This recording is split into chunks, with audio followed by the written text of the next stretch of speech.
बिस्मिल्लाहिर्रहमानिर्रहीम।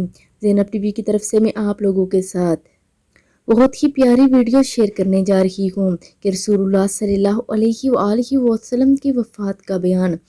हज़रत अबू बकर सिद्दीक़ रज़ी अल्लाह ताला अन्हो ने पहले अल्लाह की हम्द और सना बयान की, फिर फरमाया, लोगों देखो, अगर कोई मोहम्मद सल्लल्लाहु अलैहि वसल्लम को पूछता था, यानी ये समझता था कि वो आदमी नहीं है, वो कभी नहीं मरेंगे, तो इसे मालूम होना चाहिए कि हज़रत मोहम्मद सल्लल्लाहु अलैहि वसल्लम की वफ़ात हो चुकी है।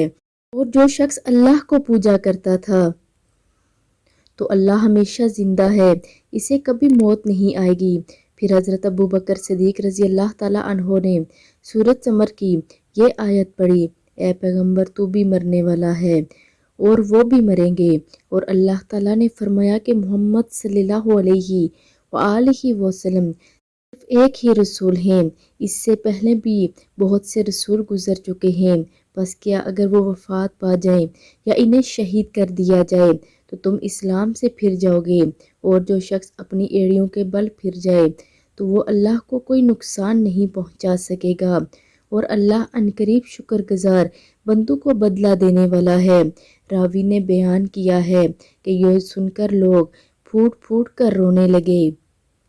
आज के मुसलमानों की हालात देखकर ये नहीं लगता कि हम मोहम्मद सल्लल्लाहु अलैहि वसल्लम के उम्मती हैं या उनकी हदीसों पर अमल करने वाले हैं। अल्लाह रब्बुल इज़्ज़त हमें अमल की तौफीक अता फरमाए। आमीन सुम्मा आमीन।